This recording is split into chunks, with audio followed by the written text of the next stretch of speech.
जय हिंद, वंदे मातरम। कैसे हैं आप लोग? उम्मीद करता हूँ सब बढ़िया होंगे, अच्छे होंगे। तो आज का टॉपिक है हमारा कोहलर का सूझ अथवा अंतर्दृष्टि का सिद्धांत। ये कोहलर दिए थे सूझ अथवा अचानक से जो सूझ आती है, ठीक है, अचानक से जो दिमाग में ख्याल आता है उसका दिए थे कोहलर का सूझ अथवा अंतर्दृष्टि का सिद्धांत। तो चलिए, ये आपको देखा जाए तो यूपी टेट, सी टेट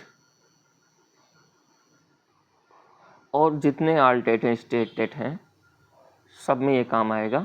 ठीक, तो चलिए शुरू करते हैं। कोहलर का सूझ अथवा अंतर्दृष्टि का सिद्धांत। इन्होंने क्या किया था, ये गेस्टाल्ट मनोविज्ञान थे, गेस्टाल्टवाद यानी गेस्टाल्ट मनोविज्ञान थे। ठीक है, स्थापना जब गेस्टाल्ट मनोविज्ञान की जो स्थापना हुई थी जर्मन में मैक्स वर्दामाइर, ठीक है, द्वारा सन 1912 ईस्वी में की गई। जर्मन के एक मैक्स वर्दाइमर, ठीक है, जो थे उनके द्वारा ये किया गया था। थोड़ा अजीब सा नाम है, वर्दाइमर है, ठीक है। तो वो कहाँ के थे? मैक्स वर्दाइमर की अगर बात आए तो वो कहाँ के? जर्मनी के थे। ठीक, कब स्थापना हुई थी गेस्टाल्ट की? 1912 में गेस्टाल्ट मनोविज्ञान की स्थापना। इस संप्रदाय यानी स्कूल के विकास में दो अन्य मनोवैज्ञानिकों जैसे कर्ट कॉप्फा, जैसे कॉप्फा थे, ठीक है, 1887 से 1941, तथा ओल्फ गैंग कोहलर, ठीक है, इनका पूरा नाम ओल्फ गैंग कोहलर है, ठीक है, 1887 से 1967, ठीक है, इनके जन्म और मृत्यु डेट ये सारी चीज़ें मेंशन की गई है, ने भी महत्वपूर्ण भूमिका निभाई थी। तो याद रखिएगा, जो गेस्टाल्ट मनोविज्ञान के जो स्थापना हुई थी 1912 में हुई थी, ठीक है, कौन थे? जर्मनी में हुआ था, मैक्स वर्दाइमर किए थे, ठीक है, और जो अन्य दो मनोवैज्ञानिक थे कर्ट कोफ्फा, ठीक है, और ओल्फ गैंग कोहलर, दो लोग थे, ठीक है, उनकी भी महत्वपूर्ण भूमिका इसमें थी। अंतर्दृष्टि सिद्धांत की व्याख्या कोहलर ने अपनी पुस्तक गेस्टाल्ट साइकोलॉजी 1959 में की थी। अगर पूछ लिया जाए गेस्टाल्ट साइकोलॉजी किसने दिया, तो कोहलर ने दिया था, ठीक है, कब? 1959 में। ठीक, गेस्टाल्ट सिद्धांत के अनुसार सीखना प्रयास व त्रुटि ना होकर सूझ के द्वारा होता है, ठीक है, प्रयास या त्रुटि ना होकर के, ठीक है, सूझ के द्वारा होता है। याद रखिएगा, जो गेस्टाल्ट सिद्धांत कह रहा है कि गेस्टाल्ट सिद्धांत के अनुसार अगर देखना जाए तो प्रयास और त्रुटि यानी बार बार प्रयास करेगा फिर गलती होगी, बार बार प्रयास करेगा, थार्नडाइक वाला कोई इन्होंने एकदम से पूरा का पूरा अवॉइड किया है। इन्होंने कहा है डायरेक्ट सूझ के द्वारा अचानक सूझ आती है, सूझ के द्वारा ही होता है। सूझ का अभिप्राय अचानक उत्पन्न होने वाले एक ऐसे विचार से जो किसी का समाधान कर सके। भाई अचानक तुम बैठे हो, ठीक है, किसी समस्या में फंसे हुए हो, ठीक है, कुछ नहीं नजर आ रहा है, फिर सडन, ठीक है,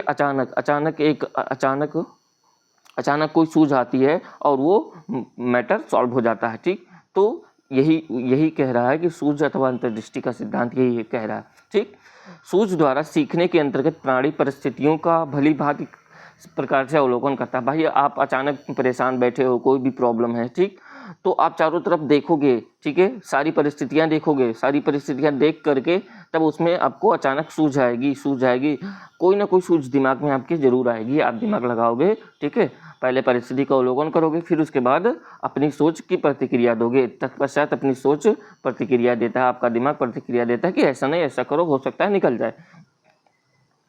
सूझ द्वारा सीखने के लिए बुद्धि की आवश्यकता होती है। भाई सूझ अगर है, सूझ कहाँ से आता है? दिमाग से आता है। दिमाग यानी बुद्धि चाहिए, क्या चाहिए? बुद्धि चाहिए, तो बुद्धि की आवश्यकता होती है और इस प्रकार के अधिगम में मस्तिष्क का सर्वाधिक प्रयोग होता है। दिमाग बहुत ज़्यादा लगता है तब जाके कहीं मतलब अचानक ख्याल आता है, सडन ख्याल आता है, सूझ आता है। ठीक, कोहलर का प्रयोग देख लेते हैं। देख रहे हो चिंपैंजी जो हमारा सुल्तान था, ये सुल्तान है, ठीक, ये सुल्तान है। कोहलर का प्रयोग, कोहलर ने 6 वनमानुषों को एक कमरे में बंद कर दिया। 6 वनमानुष थे, उनको एक कमरे में क्या कर दिए? बंद कर दिए। कमरे की छत पे उसने केले के गुच्छे को लटका दिया। कमरे की छत पे उन्होंने क्या किया? केला, ये देखो केला का गुच्छा लटका हुआ है। समस्त सारे वनमानुष, ठीक है, केले को प्राप्त करने का प्रयास करने में लगे, ठीक है, प्रयास करने लगे जितने वनमानुष थे सबको केला चाहिए, वो कोशिश कर रहे थे कि किसी तरह आ जाए, परंतु सभी असफल हुए। उनमें से एक सुल्तान नाम का वनमानुष यानी चिंपैंजी था, ठीक है, सुल्तान याद रखिएगा, ठीक। उसने देखा कि कमरे में एक बक्सा रखा हुआ है, ठीक है। वह इधर उधर घूमने के पश्चात बॉक्स को के पास पहुंचा और उसके बाद उसने बॉक्स को पकड़कर खींचा और उसने केले के नीचे उस बॉक्स को घसीट कर ले आया। अब ध्यान से देखिए, बॉक्स था, बॉक्स ये लेकर जा रहा है बॉक्स, और ये बॉक्स के ऊपर बॉक्स रख दिया, उसके ऊपर चढ़ गया और केला ले लिया। यानी घूम घूम के अचानक इसके अंदर क्या आई, सूझ आई। क्या आई, सूझ आई।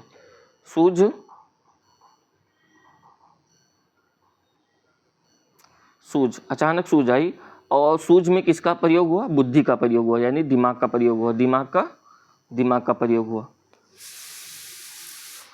और बॉक्स के ऊपर खड़े होकर केले के गुच्छे को उतार कर खा लिया। सुल्तान की इस प्रकार केलों को प्राप्त करने को स्पष्ट हो जाता है कि उसमें अन्य वनमानुष की अपेक्षा अधिक सूझ थी। सूझ यानी अगर सूझ की बात करें तो यानी अन्य वनमानुष की तरह अन्य वनमानुष की अपेक्षा अधिक बुद्धि थी।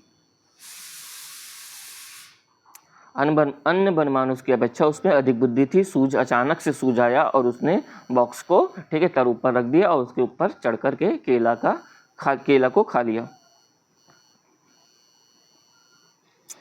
इसे संज्ञानात्मक क्षेत्र सिद्धांत भी कहते हैं, क्योंकि इन सिद्धांतों में संज्ञान अथवा प्रत्यक्षीकरण को विशेष महत्व दिया गया है। जो संज्ञान और प्रत्यक्षीकरण, भाई प्रत्यक्ष रूप से सारी चीजें हो रही है तो उसको विशेष महत्व दिया है। इन्हें गेस्टाल्ट सिद्धांत भी कहा जाता है। अगर पूछ लिया जाए गेस्टाल्ट सिद्धांत के जनक, गेस्टाल्ट सिद्धांत किसने दिया, तो कोहलर ने दिया। किसने दिया, कोहलर ने दिया।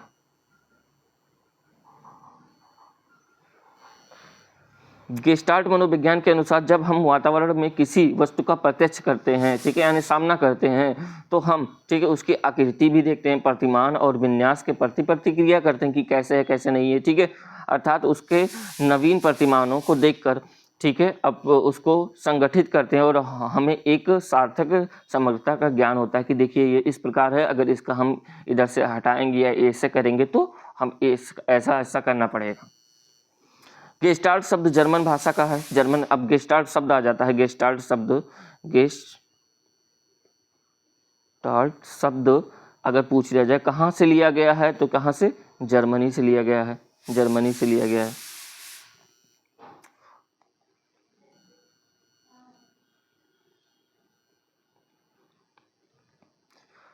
जिसका अर्थ समग्रता अथवा संपूर्ण है, ठीक है, और इसका अर्थ क्या है, संपूर्ण, ठीक। इस सिद्धांत के प्रतिपादक वर्धेमर थे, कोप्फर थे और कोहलर थे। तीन आएगा, ठीक है। गेस्टाल्ट के प्रतिपादक कौन थे, गेस्टाल्ट सिद्धांत के प्रतिपादक कौन थे, तो तीन वैज्ञानिक थे, कोप्फा, वर्धेमर और कोहलर। तीन मनोवैज्ञानिक थे। कोहलर के सिद्धांत का महत्व देख लेते हैं। यह सिद्धांत रचनात्मक कार्यों के लिए उपयोगी है, ठीक है, क्रिएटिविटी माइंड के लिए क्या है, जिसका क्रिएटिविटी माइंड है, क्रिएटिव का वर्क कर रहा है, उसके लिए बहुत उपयोगी। यह सिद्धांत बालकों की बुद्धि और तर्क शक्ति का विकास करता है। बुद्धि और तर्क शक्ति दोनों का विकास करता है, ठीक।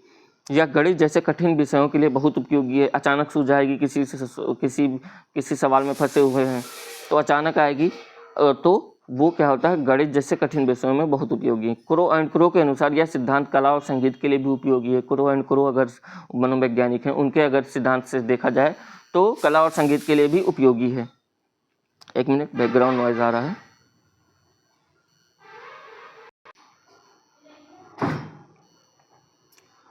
चलिए, यह सिद्धांत सीखने के आंतरिक स्वरूप को महत्व देता है, ठीक है। यह सिद्धांत बालक को ज्ञान खोज कर विकास करने की आदत डालता है। ज्ञान खोज कर विकास, जो भी ज्ञान पाएगा वो खोज करके लाएगा, ठीक है, खोज करके विकास होगा, ठीक है, विकास होगा, फिर उसके बाद उसको ज्ञान मिलेगी, फिर उसके बाद उसको क्या मिलेगा, ज्ञान मिलेगा। यह बालक को कोई लक्ष्य प्राप्त करने के लिए उचित व्यवहार की चेतना प्रदान करता है, ठीक, यानी क्रिएटिव माइंड होगा, सारी चीज़ें तभी हो पाएगी, ठीक है। इसीलिए सूझ अथवा अंतर्दृष्टि का सिद्धांत इसे कहा गया। सूझ पर प्रभाव डालने वाले कारक, प्रत्यक्षीकरण अंतर्दृष्टि के आधार प्रत्यक्षीकरण है, यदि समस्या ठीक प्रकार से प्रत्यक्षीकरण नहीं होगी, अगर समस्या का ठीक प्रकार से अवलोकन नहीं करोगे कि समस्या किस प्रकार की है, तो अंतर्दृष्टि का विकास आपका संभव नहीं हो पाएगा। बुद्धि भी अंतर्दृष्टि को प्रभावित करती है। जो आपकी बुद्धि है, उच्च बौद्धिक स्तर वाले जीवों में अंतर्दृष्टि अधिक क्रियाशील होती है। जो उच्च बुद्धि वाले होते हैं उनमें अंतर्दृष्टि बहुत अधिक क्रियाशील होती है। समस्या की रचना भी अंतर्दृष्टि को प्रभावित करती है। समस्या की रचना करोगे, ठीक है, उसको भी वो भी अंतर्दृष्टि को प्रभावित करती है। अव्यवस्थित तथा जटिल संरचना वाली विषय वस्तु को प्रत्यक्षीकरण में व्यवधान पैदा हो जाता है, ठीक है। अगर अव्यवस्थित है या फिर जटिल संरचना वाली विषय है, ठीक है, तो उसमें भी प्रत्यक्षीकरण में व्यवधान पैदा हो जाएगी। तो समस्या की रचना भी ठीक से होना चाहिए। अनुभव का अंतर्दृष्टि के विकास में बहुत ही योगदान है, ठीक है। अगर आपका अनुभव है, एक्सपीरियंस है, तो एक्सपीरियंस के द्वारा भी आपको सूझ मिलती है कि हमने ये एक बार ऐसा इस सिचुएशन में फंसे थे, अब हम दोबारा उसे नहीं करेंगे, ठीक। तो सूझ है ना भाई, आपके पास अनुभव है, अनुभव के आधार पर आपको सूझ है। ये अनुभवी व्यक्ति अंतर्दृष्टि द्वारा समस्याओं का हल शीघ्र ही ढूंढ लेते हैं। उनके साथ घटना हो चुकी है कहीं ना कहीं, उसी से रिलेट होते और जल्दी से उसके समस्या को सॉल्व कर लेते हैं। अंतर्दृष्टि व सूझ के सिद्धांत का शिक्षण में उपयोग, ठीक है। बालकों के सामने पूरे समस्या को एक साथ प्रस्तुत करना चाहिए। इसमें ये अंतर्दृष्टि व सूझ कह रहा है कि इसमें शिक्षण में उपयोग, ठीक है, कह रहा है कि बालकों के सामने पूरे समस्या को एक साथ प्रकट कर दो। जितना भी आपको पास समस्या है, ठीक है, अगर आप पढ़ा रहे हो तो एक साथ उसको प्रस्तुत कर दो। बालकों को सिखाने के से पहले उन्हें मानसिक रूप से तैयार कर दो, ठीक है। जरूरी है मानसिक रूप से तैयार करो, तभी वो सीख पाएंगे। तथा बालकों को सीखने के लिए उचित वातावरण का निर्माण करना चाहिए। नहीं कि स्कूल है, हल्ला हो रहा है, कहीं बहुत सारी चीज़ें प्रभावित कर रही हैं, वातावरण भी प्रभावित कर रही है, ठीक है। अध्यापक द्वारा सिखाने से पहले बालकों के अंदर जिज्ञासा उत्पन्न कर देनी चाहिए। भाई क्यूरियोसिटी उत्पन्न कर दो, उससे रिलेट कुछ ना कुछ सुना दो, ठीक है, जिसके अंदर उनको क्यूरियोसिटी आ जाए, या फिर कुछ ऐसा चीज़ रख दो कि उनको क्यूरियोसिटी, जिज्ञासा आ जाए कि हाँ हम इसे सॉल्व करेंगे, जिससे कि बालकों के अंदर सूझ उत्पन्न हो सके। जब तक उनके अंदर मतलब जिज्ञासा, क्यूरियोसिटी नहीं होगी, तब तक उनके अंदर अचानक समस्या का सूझ नहीं आएगा। विद्यालय में पाठ सामग्री तथा शिक्षण संबंधी गतिविधियां बालकों को सूझ के अनुसार होनी चाहिए। जो भी कार्य हो रहा है विद्यालय में, ठीक, चाहे पाठ सामग्री हो, चाहे शिक्षण संबंधी गतिविधियां हो, ठीक, वो बालकों के सूझ के अनुसार ही होनी चाहिए, ठीक है। ये नहीं कि आप अपने अनुसार बना दीजिए। अध्यापकों को छात्र की पूर्व अनुभव का संगठन कर उन पर ध्यान देना चाहिए। यानी इनका ज्ञान पहले से, इनका जो ज्ञान है छात्रों का पहले से किस प्रकार का है, ठीक है, उसी अनुसार। यानी बच्चे को आप एनालाइज नहीं किया, आप कुछ भी दे दिए, ये गलत है, ठीक। देकर के किसी विषय वस्तु को समझाना चाहिए। तो ये हमारा कोहलर का सूझ अथवा अंतर्दृष्टि का सिद्धांत हो गया, ठीक है। इसमें 3 वैज्ञानिक थे, कोहलर, कोफ्फा एंड वर्दीमन। 3 वैज्ञानिक थे गेस्टाल्ट के, जो जनक अगर पूछ लिया जाए गेस्टाल्ट मनोविज्ञान के, ठीक है, तो ये 3 हैं, ठीक है। स्थापना कहाँ हुई गेस्टाल्ट मनोविज्ञान की? जर्मनी में मैक्स वर्दाइमर थे, ठीक है, और कोफ्फा थे और कोहलर थे, 3 लोग थे, ठीक। इसमें किस पे विशेष इसमें किस चीज़ पे ज़्यादा प्रभाव डाला गया? सूझ पे। सूझ यानी अचानक।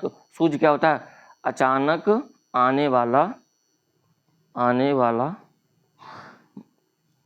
जो अचानक मस्तिष्क में आने वाला, ठीक है, जो होता है ज्ञान, ठीक है, या भी कोई प्रॉब्लम में हो, ठीक है, अचानक आपके दिमाग में, ठीक है, ज्ञान आ गया कोई भी चीज़ को, तो वो क्या होता है? सूझ होता है। तो चलिए बस आज के लिए इतना ही। मिलेंगे आपको नेक्स्ट वीडियो में किसी दूसरे थ्योरी के साथ। तब तक के लिए tata, bye bye, see you. Channel पे नए हो तो सब्सक्राइब कर दे, ठीक है, लाइक कर दे, कमेंट कर दे। कोई भी प्रॉब्लम हो तो आप उस पर सजेशन दे सकते हैं। मिलेंगे आपको नेक्स्ट वीडियो में, तब तक के लिए बाय।